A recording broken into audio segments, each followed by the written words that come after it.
Welcome to Do What Matters Most. This is episode 5 in the series Parent Leadership for 21st Century Children. One of the most vital questions in parenting and leadership is how leaders, or parents, can motivate children to participate and follow. In this episode, Dr. Scoresby outlines 10 impact parenting practices you can use right away to help you motivate your children to join with you in promoting their growth and building a strong and healthy family. Visit mattersmostmedia.org to find more about the podcast and firstanswers.com to find tons of parenting resources. Over the years, there's been a lot of emphasis on parenting as a way of disciplining children or parenting as a way of solving problems, especially conflict in the family. So you could go to a typical parenting self-help course or read a book, and it would be something about communicating or how to solve conflict or how to motivate kids to get their chores done well at home. Well, all of these are certainly functional parts of a family. I am proposing that if we spent time just focused on those, we would be missing the essential feature of parental leadership. So today, in this first episode of 2, I'm going to talk about a form of impact parenting practices that have been shown to motivate children to follow, that is, to comply with parents and to cooperate with them and so on. And then episode number 2, I intend to focus on what you can do to make changes given that there's conflict or problems or something. I want to point out, however, that what I'm going to present is not a solution for types of problems that come from mental illness or emotional disorders, which sometimes very young children have and or parents have. I just want to point out that there are many high-quality parents who are working very hard on behalf of their children. But it seems like there are strong headwinds that create challenges for every parent nowadays. And even if what parents do is what has traditionally worked well, as I've drawn attention to before, it might not be enough. In America today, there are trends which more than suggest the need for some dramatic actions where families and children are concerned. Among them are political and social forces working against the idea of a family. Another is the evidence that many of our nation's children are not surviving the confusion and tumult of our time. The tattered loose ends of our society's abilities to rear children in healthy families are beset with children suffering depression, immobilizing anxiety, disturbing tendencies toward hopelessness, lower achievement, identity confusion, and, unhappily, some violence. Now, I believe we should think of these trends as products of a society that is more difficult for our children. That's the problem. Our nation's children are still our children, and we are still responsible to see if we can help more of them better than we have in the past, and what is appropriate for today. Children are, of course, our heritage, and we should give them all that we can because they deserve them. They deserve all the opportunities they can have to live successful lives. Now, for those whose lives are filled with something other than health and happiness, they may not realize what is possible for them if parents do not relook at what they're doing and, when it is necessary, make changes to ensure children have the greatest opportunities. I was once sitting in a college class and a student answered a question that the teacher asked, and the student next to me turned to me and whispered, "Well, that was a remarkable grasp of the obvious." And it made me laugh right out loud. I'd never heard that phrase before, and it was funny to me. A little derisive, I guess, to the student who had just answered the question. But I want to take a look at and point out some things that you probably are familiar with, just to give emphasis to it, and call it 21st century parental leadership. The first idea that we ought to focus on is that you can be part of the solution or the problem. Now, my work with parents over the years has taught me that when children have problems, the origins of them may be the child either through some mental or emotional difficulty or through the child's choices. What is not easily seen at first glance, however, is that parents' example or treatment of their children either help cause the problem behavior in the first place and often get caught up trying to help them change, but instead actually compound the problem and make change more difficult. So what we want is the parental behavior that doesn't contribute to the children's problems, and then we want to know what to do so that we don't compound it when they have their ordinary challenges. Having spent a lot of time, more than 30 years, being involved with families and teaching about children, I can say to you that based on that experience, I can be confident in three things. One is that parents who have good methods of promoting growth and development of their children and of their families are less likely to be part of the problem, that is, to contribute to it. And when children are provided a good environment that is filled with positive parental knowledge about them, and their family is secure, loving, and safe, then the development and growth that take place are almost always a change from something less mature to something more advanced. It is also true that when parents have a developmental perspective, they are more effective in solving problems when they occur. Why is this? It is because parents have an idea about the constructive or positive behavior they want their children to grow to. And quite often when parents don't have that knowledge, all they have is a problem, and then they're searching for a solution to that problem, which means end it, without realizing that ending the problem requires change and growth. Now here's something that really matters. Good leadership needs to prevent and solve problems. So here's another issue. Parents, every family and every child may have problems, make mistakes, or face challenges from time to time. Well, we all know that. And good parental leadership has two major benefits in addition to that. The ones I've mentioned, it can prevent many of these problems and effectively solve others. Positive growth is also about making changes. I know we're sometimes afraid of that, but our children change and grow, and so do we, until we die.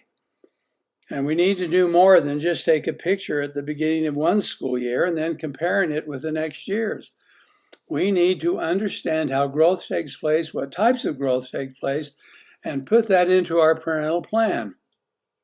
Now, while it's true that some child or family problems are so deeply entrenched and are so complex, change will require a change in how you interact with your children, it also seems to be the case that healthy growth in children requires, remember, change. That is why in this lesson about leadership, I can describe two forms of parental leadership. The first, as I've mentioned, are 10 types of parent-child interaction, parental practices that I'm calling impact parental practices that not only create healthy and positive relationship, but they motivate children to follow. They motivate the kids to follow and cooperate with their parents. And if we took 100 families, and out of those families you have cooperative children, there's hardly any conflict between parents and kids, maybe a little here and a little there. It is because parents are actually applying these 10 impact parental practices. Then the next thing we need to do is a method of organizing the process of change and improving what you and your children do. I don't think we should be afraid of it. I think we should look for it. I think we should anticipate that as we grow, we're going to learn new things and we're going to apply them differently, and we're going to gradually get better and better. Now, before moving into the idea of the impact practices that will motivate your children to follow, I want to stress and emphasize this one notion. The family conflict typically stalls the growth of children. It is also the case that in families, parents and children argue, even fight sometimes. Children might argue and fight with each other, and in many cases, one or more individuals will experience or witness trauma, abuse or death of a loved one or something like that. But if there is too much conflict, growth is slowed and even stopped. This is because arguments and trauma create a form of self-protection, which we call defensiveness, that make accurate communication difficult and mistakes in judgment more likely. That is why parental leadership will include methods which create the right conditions for change and growth as affirmative actions toward positive outcomes. Now, I also want to note that creating support for change before executing or doing something about it should increase the possibility of success. That is why I'm proposing to you that parent leadership can be applied in your family or improved in 2 stages. One is for you to begin carrying out constructive forms of behavior to limit defensiveness in families. That is, get rid of criticism, get rid of condemnation, get rid of blaming or isolating or picking favorites or any of that stuff. Then apply a form of family leadership which I'll describe that is clear and consistent. And if you apply it to lead and support growth, you can see it happening in your children's lives right away. Now, this leadership process will broaden and strengthen you and your parenting tools, and it will enable you to improve your efforts to grow your children and your family. Okay, so for this episode today, where should we start? Well, most parents want some form of independent thinking in their children, but also the willingness to listen to and follow their leadership. Now, I'm going to begin by introducing a set of communication or interactional practices that I'm calling impact parental practices that will promote a healthy family, first of all, and then it will motivate your children to cooperate and follow. Now, how do I know this? Well, I've applied them in my family. And I've asked numerous parents, I don't know how many, maybe 300 or 400, to learn these practices and follow them. Please study them so thoroughly you can understand and learn how to apply them. These practices will enable you to be more trusted coach, a captain of a sports team, or quarterback in football, because you know all the plays so you can help the other players carry them out. They will enable you instead to feel confident and to feel successful because your children will respond positively and more often to what you wish for them, unless, of course, what you want is dysfunctional and harmful. So here are the 10 parental practices. Some are familiar, some might be new to you, but when put together, these 10 practices are what engage children in a way that enables them to be very cooperative, to very kind, to feel like they're known and understood by their parents, and to join in the parents and participate in families willingly and healthfully. Number one is to make observing and gathering information about members of your family an ongoing activity. Well, you probably do that. You probably ask about school or something else. I'm talking about something different. Train yourself to observe what you're like and what your children are like. It isn't just the information you gather, it is also the actual process or activity of learning that brings security for your children and a willingness to trust you. Suppose you let your children know, look, I don't want to miss any time of your life. I want to learn about you. I want to watch what's going on, and I want to make it an important part of my life. I remember talking to a friend who said that he felt really foolish because it took him until he and his wife had their last child to put their new baby's crib right at the end of their bed. And I said, why that? And he said, well, we missed all sorts of developmental things happening to our children because we weren't in the room where they were happening. And he said, we didn't want that to happen. So they found putting that crib in their bed enabled them to better look and identify what was going on in their children. You must watch for emotions. You must examine social behavior. You must examine changes of any time, changes in mood, accelerated or depressed. You need to learn about the tasks that children might be working on at a different age. What's a 5-year-old working on that's different than a 10-year-old? What is a 7-year-old working on that's different than a 12-year-old? You need to understand so that you can look at your kids and say they're making progress or they're not.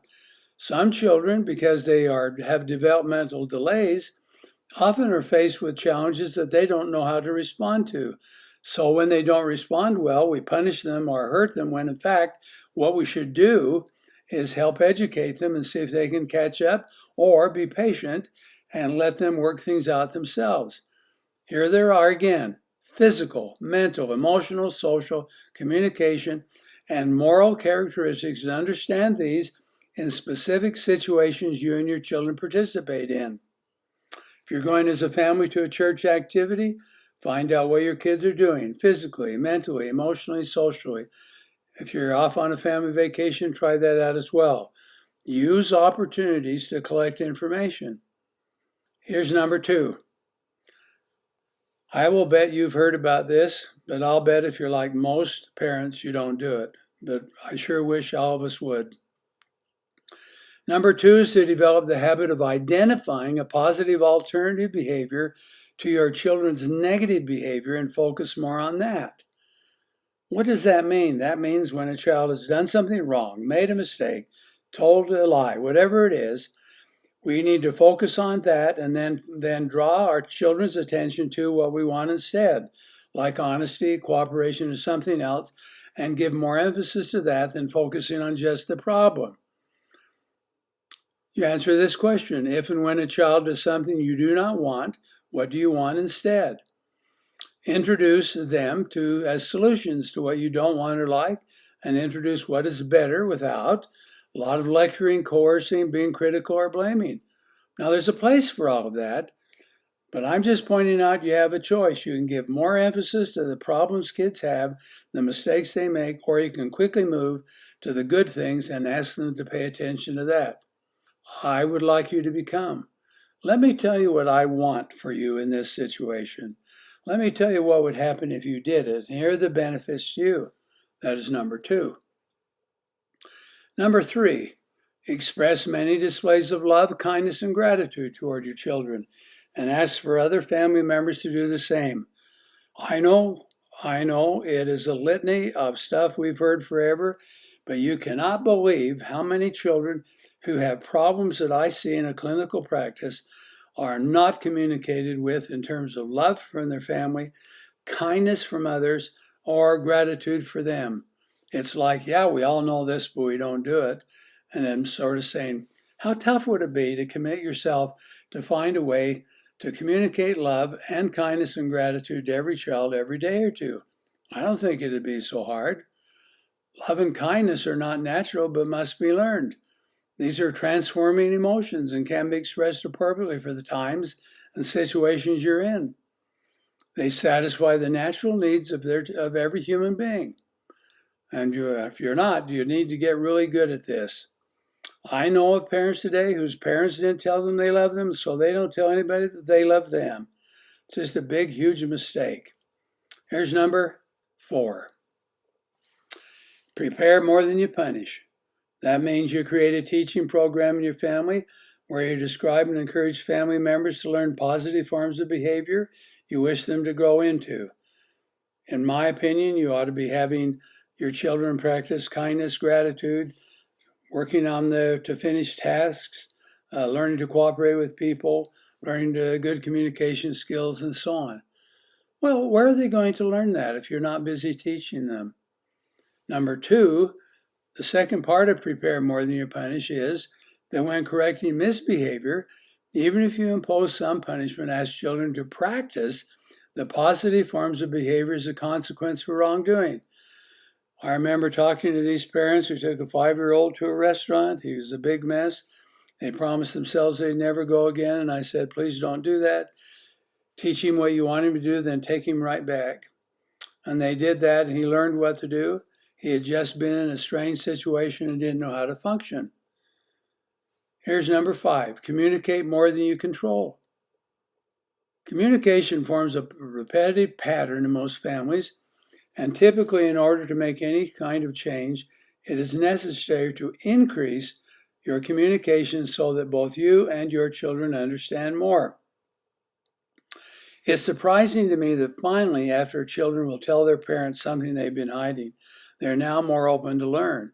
Or when parents face something that they don't want to talk about, then things seem to be better.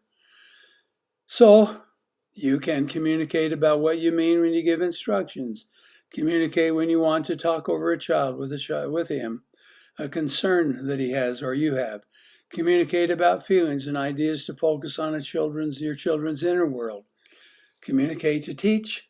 Please remember that control is sometimes useful and necessary, But if there is more than that than communication, you will limit what you can achieve. Talk more informally, schedule times to talk, ask questions, listen well, tell stories and experiences of your own.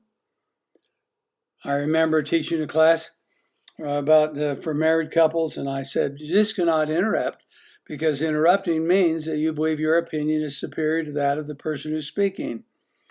This woman raised her hand and said, I realize that I do a lot of that. And she came back and said, wow, I have committed myself to not interrupt. And people at first, my mother and my sister, were at lunch, and they said, what's the matter? And I said, nothing's the matter. I'm just trying to listen. She said, I just want you to know that I cannot believe how much I've learned, that I wasn't learning when I wasn't listening. Next comes encourage more than you criticize. I'm quite confident that all of us know that. Studies show that criticism in America is 10 times more frequent from parents to children than encouragement is. And while criticism might be well intended to motivate children, let's suppose that instead when you criticize a child, you're focusing on the behavior that you all want, and instead it hurts and confuses them. Make yourself less reactive and focus instead on what you want your children to learn. Encouragement helps children face their challenges, helps them work hard to achieve, and generates confidence. I believe in you. I know you can do this. I know this seems difficult, but then you can do hard things well. Get them in your children's minds so they can use them when they're on somewhere. Next, involve and individualize your children. Demonstrate that you desire your children to be involved and belong to your family and belong like other family members in some way. But you also desire to recognize and to treat them as individuals and to be a strong, responsible individual. Both are necessary for growth. I know you have challenges getting kids to participate in family activities sometimes, but you just have to say to them, there are some where you need to participate and some where you can be an individual. Now you're going to have to make a choice, because if you want some individual ones, you're going to have to cooperate and come and belong as well. Most kids respect that and understand it, and they become more cooperative. Then you might take a look at what you're asking them to do and see if it is communicated well so that they understand and has a positive possibility for your kids. Here's next. Build your children from inside out, not just outside in. This is a play on words in regard to an Old Testament scripture. Place your wisdom in their inward parts and write it in their hearts. I know you know that children have an inner world of thoughts and feelings. I do too. And they also think about what other people think. But you can train your children to focus more on their actions in terms of what they do or achieve and what other people think than you can teach them to focus on their own inner qualities. And this alone appears to be part of the problem that developing children have, because they are not confident of their inner world. You can teach your children about intuition, inferences, empathy, compassion. Ask about their emotions. Tell me how you feel about this and what did you think about that? And here's the central question. What was that experience like for you? And then point out, see some feeling they have or some thought they may have. We need to do a whole lot more than that, because in our society, our children, so do we, grow up in an externalized world where we are taught to pay attention to other people, pay attention to some kinds of achievements or goals and so on, all of which might be good. But it's not so good if at the same time we ignore things about our own inner qualities. Now here's another one. See, what do we do to put all of these together? I'd like to propose to you that focusing on children's feelings and how your children think invites them to become self-reflective. And when you focus on whether your children act as you want them to, they will often fail to acquire the type of self-knowledge that enables them to be confident, and they often will feel anxiety instead. Now, please notice whether the emphasis you give is on internal or external behavior in these phrases. Is your homework done? Did you keep the curfew? How did you act in school today? Who caused this problem? Instead of those, put positive emotion words in your language and use them often. Well, I can see that you're sad. Tell me about that, please. Well, you're very happy today, I can see. Now, if you eliminate criticism and blame and too many reminds, your children will gradually, most of them will gradually become a person who wants to cooperate, who will want to understand you. They will intentionally do things to please and satisfy. I hope you accomplish that. I repeat, this is the first in 2 episodes. The second will be about how to create changes in behavior that we don't like inside our family. I'll answer these questions, just a couple. Is it true that you continually observe and learn about your children? Can you identify the positive alternative, what you want instead, to any form of negative behavior? Now think about those 2 things. If you don't do them, try them out and see if they will help you with your kids. Thank you for listening to this episode of Do What Matters Most, which is sponsored by firstanswers.com, where you can find new tools for families and parents of 21st century kids with a focus on emotional self-reliance. Visit firstanswers.com to sign up for a free newsletter. Find Do What Matters Most on Facebook and our website, mattersmostmedia.org, where you can ask Dr. Scoresby your own questions. Remember to subscribe to stay up to date with new episodes. Give us a rating and write a review on the podcast app or Google Podcasts and let us know what you think about Do What Matters Most.